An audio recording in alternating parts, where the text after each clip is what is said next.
Hello, in this presentation we will be discussing the course outline of the Accounting and Excel course, discussing what will be the contents of the course, how it will be laid out, and how we can navigate through the course efficiently. Here we are in the course overview section of the course. As we scroll down through the course overview section, we see Udemy calculating the content at 21.5 hours and the lectures at 143 lectures.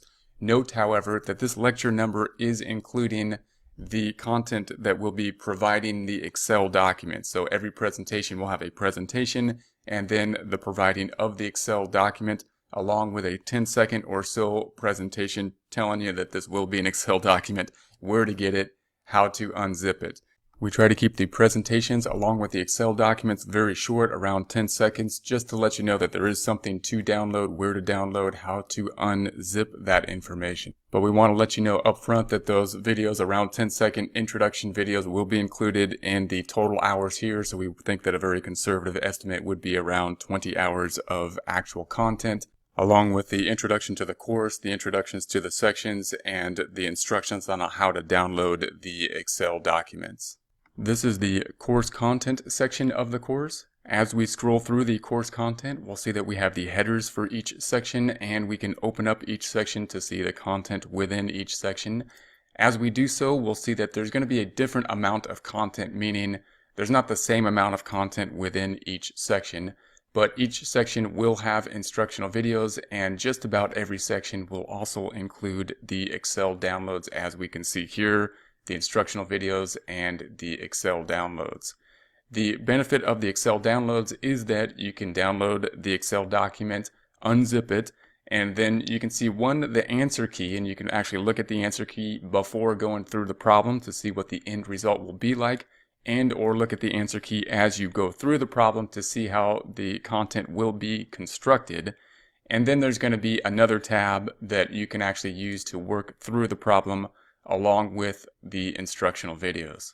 The other benefit of having a separate Excel tab with each presentation is that it's going to give you a new starting point for each presentation. Therefore, if you wanted to jump forward, if you're going through this and you're saying, I want to look at this particular piece, if I want to look at this accrued interest adjusting entry, you don't have to go through the entire problem from start to finish to get there. You can jump right into this information, download the worksheet, which will put you at that exact point in time, and work through any item that you would need. This ability is a huge benefit when working through these problems because it does allow you to jump forward, and it allows you to go back and redo any information you need to. All you need to do is re-download the Excel document, and that'll put you right to that point in time and work through the problem at that point in time. When you select these Excel documents, you will be taken to another page which will just have the downloadable documents. You could download these all at one point in time and then not have to download them anymore, or you can download those as you go. The topics will include an introduction to the course, a start a new company section that's going to go over the starting of a new company, or at least the starting of the new Excel worksheet for a company and putting in that initial data within the Excel worksheet. Then we're going to have the accounting concepts. We'll talk a little bit about the core accounting concepts, which will help us as we enter the data entry. And then we'll go through the data entry for the first month step by step.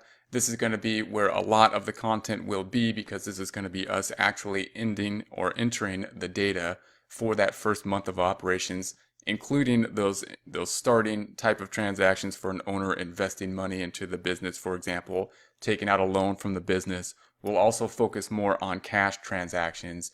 Then we'll move to the second month of operations, and as we see the second month of operations, we'll focus more on a continuing business, and we'll look more at accrual type entries that have less cash entries involved. Then we'll do the bank reconciliations for both the first and second month. At this point, going through what the bank's reconciliations look like, why they're needed, and look at the adjustments that could happen if we have to do an adjustment to a prior period. And then we're going to take a look at the adjusting entries, financial statements, and reversing entries, basically wrapping everything up, meaning doing those entries that are needed at the end of the time period in order to make the financial statements. We'll also have the closing entries and then the reversing entries in this section.